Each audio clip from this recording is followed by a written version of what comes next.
اللہ ہی اللہ کیا کرو، دکھ نہ کسی کو دیا کرو، جو دنیا کا مالک ہے نام اسی کا لیا کرو۔ السلام علیکم ورحمۃ اللہ وبرکاتہ۔ ناظرین استقبال ہے، سواگت ہے آپ کا viral news live studio Jalgaon Maharashtra India میں۔ میں آپ کا میزبان مفتی محمد ہارون ندوی۔ ناظرین گزشتہ کل گجرات کے نوساری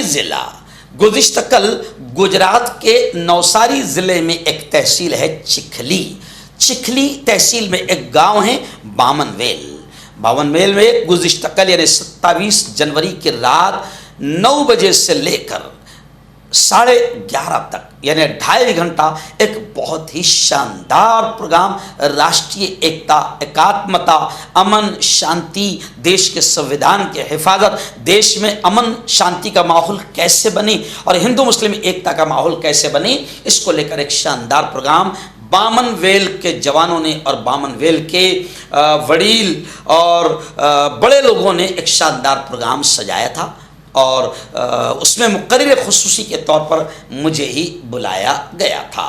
میں نے دیکھا کہ بامن ویل کے جوانوں میں، بزرگوں میں ایک جوش تھا، اتساہ تھا۔ تقریباً 1.5 کلومیٹر پہلے جو ہائی وے سے لگ کر جو راستہ ٹرن ہوتا ہے بامن ویل کے لیے، وہاں پر گاؤں کے جوان بڑی تعداد میں راستے پر آ گئے اور وہاں سے انہوں نے 2 ویلر کے ذریعے سے اپنے ہاتھوں میں ترنگا لے کر باقاعدہ ایک میرا سواگت کیا، ایک ریلی کی شکل میں سواگت کیا اور گاؤں میں مغرب کی اذان تک مجھے گاؤں میں داخلہ ہوا اور پھر وہاں پر مسجد کے گیٹ پر امام محترم اور وہاں کے وڈیل اور بڑوں نے گلدستہ دے کر میرا سواگت کیا۔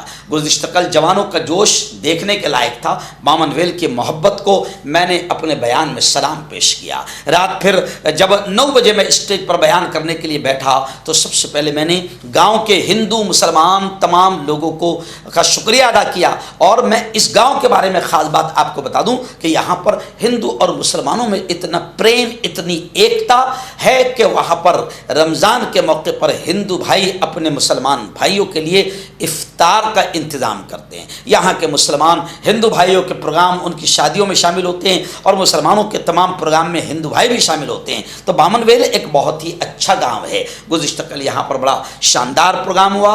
1.5 گھنٹہ میں نے تقریر کی، جس میں 1.25 گھنٹہ میں نے راشٹریہ ایکتا، ایکاتمتا پر بیان کیا اور 15 منٹ جو ہے میں نے آنے والا رمضان کا ہم کیسے سواگت کریں، استقبال کریں اور کیا تیاری کریں اور رمضان کو کیسے گزاریں، اس پر بات چیت کی اور تھوڑا سا اصلاح معاشرہ پر۔ اس طرح 1.5 گھنٹے کا میرا تفصیلی بیان بامن ویل میں ہوا۔ اس موقع پر وہاں پر مولانا وسیم دھرم پوری جو مسجد کے امام صاحب ہیں وہ اسٹیج پر موجود تھے۔ ایسے ہی وہاں کے بزرگ وڈیل حافظ فقیر سدات جو UK لندن میں رہتے ہیں وہ بھی موجود تھے۔ قاری اسامہ صاحب نے بڑی پیاری قرأت کی۔ مولانا حذیفہ حنیف صاحب بھی وہاں موجود تھے۔ مولانا سیف علی صاحب وہاں موجود تھے۔ حافظ قاری حذیفہ صاحب جنہوں نے السلام کا نذرانہ پیش کیا۔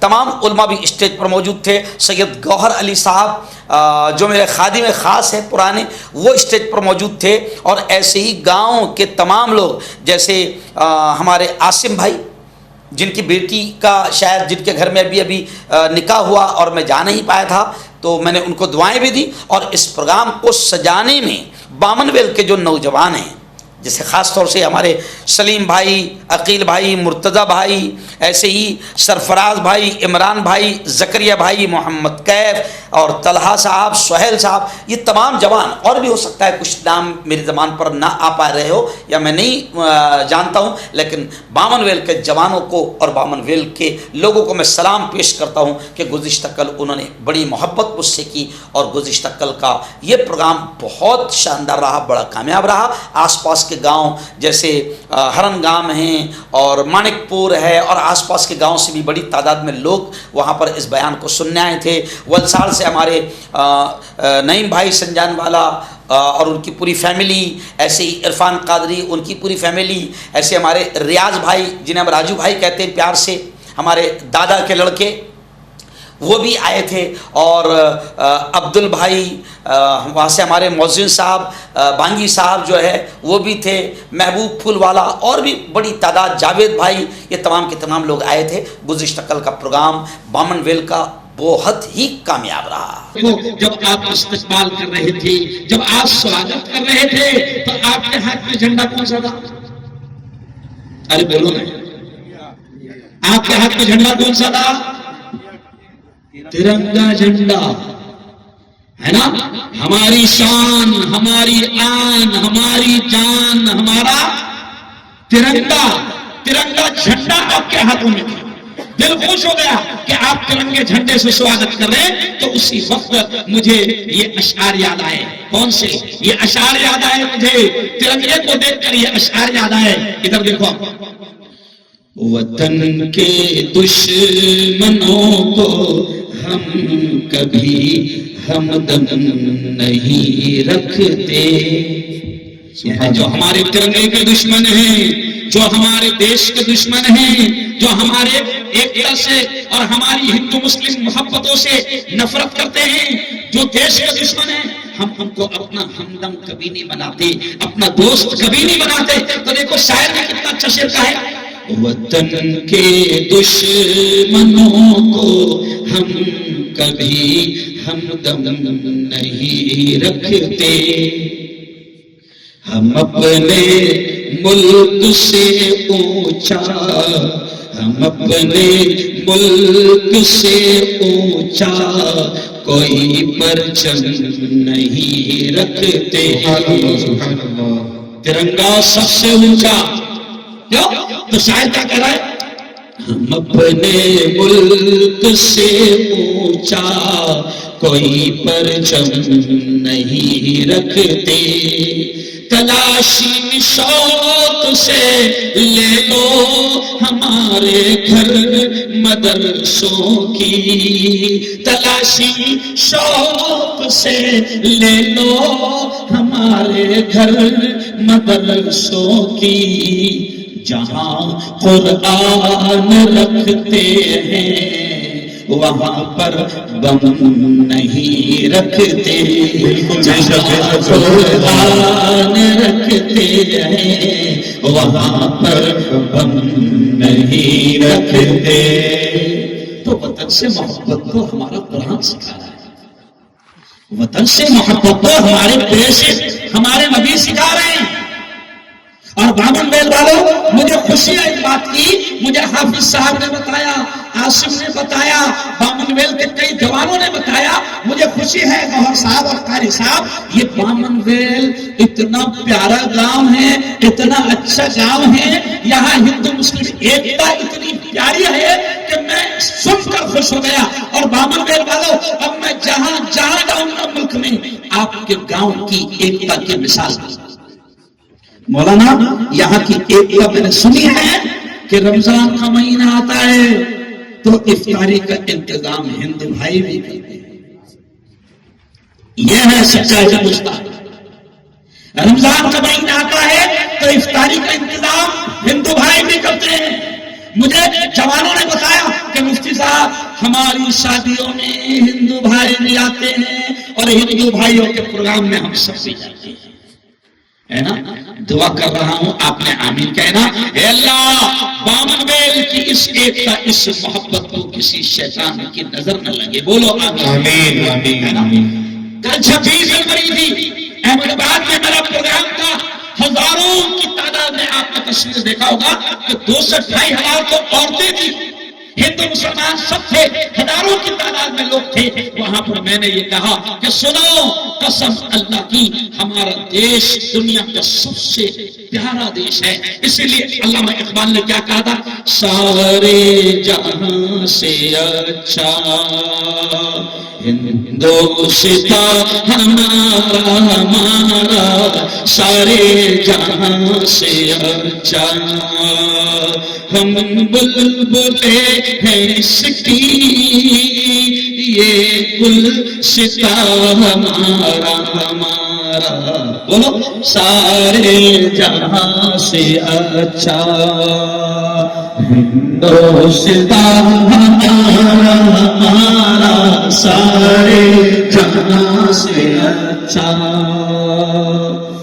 اگر نصیحت دیکھیں، مذہب نہیں سکھاتا آپس میں پیر رکھنا، مذہب نہیں سکھاتا آپس میں پیر رکھنا. ہندی ہے ہم، ہندی ہے ہم، ہندی ہے ہم، وطن ہے ہندوستان ہمارا، ہمارا سارے جہاں سے اچھا. ہندوستان ہمارا، ہمارا سارے جہاں سے اچھا. کیا بھائی علامہ اقبال نے کیا کہا؟ مذہب نہیں سکھاتا آپس میں بیر رکھنا. یعنی کوئی بھی دھرم ہو، ہندو بھائی کا دھرم ہو، مسلمانوں کا دھرم ہو، سکھ کا دھرم ہو، کرسچن کا دھرم ہو، برہمن کا دھرم ہو، جین کا دھرم ہو، بودھ کا دھرم ہو، دلت بھائیوں کا دھرم ہو، پارسی بھائیوں کا دھرم ہو، کوئی بھی دھرم، علامہ اقبال رحمۃ اللہ علیہ کہتے ہیں کہ بیر نہیں سکھاتا، نفرت نہیں سکھاتا، دشمنی نہیں سکھاتا، دنگے فساد نہیں سکھاتا، دھمال نہیں سکھاتا، کسی کی عزت اچھالنا نہیں سکھاتا، اور کوئی بھی دھرم کسی کو گالی دینے کی تعلیم نہیں دیتا. مذہب بیر نہیں سکھاتا. اب آپ کو لگے نا مفتی صاحب، کبھی کبھی تو مذہب کا لباس پہننے والے نفرتوں کی بات کرتے ہیں. اے نا بھائی، تو میں نے کل کہیں جواب میں کہا کہ یاد رکھو، اگر کوئی داڑھی والا، کوئی ٹوپی والا، کوئی جبے والا، کوئی کفنی والا یا کوئی بھگوا لباس میں دھرم گرو بن کر آئے، چاہے وہ ہندو ہو یا مسلمان ہو، تو دھرم نفرت نہیں سکھاتا. اور کوئی دھرم گرو بن کر آئے اور نفرتوں کی بات کرے، تو میں نے کل کہا احمد آباد میں، گجرات کی راجدھانی میں، کہ اگر کوئی دھرم گرو بن کر آئے اور نفرتوں کی بات کرے تو وہ دھرم گرو نہیں ہوگا، وہ پاکھنڈی ہوگا. کون ہوگا؟ پاکھنڈی. کیونکہ دھرم گرو ہوتا تو نفرت کی بات، ارے بولو، نہیں کرتا، چاہے وہ کسی بھی دھرم کا، کیونکہ دھرم نفرت نہیں سکھاتا. اور اگر تو نفرت کی بات کر رہا ہے، اس کا مطلب تو دھرم گرو نہیں ہے، تو ایکٹر ہے، تو کسی کا بھیجا ہوا ہے جو ہمارے گاؤں میں نفرت ہے. کیوں؟ اس لیے مسلمانوں، میں نے بات یہیں سے شروع کر دیا، کیونکہ آج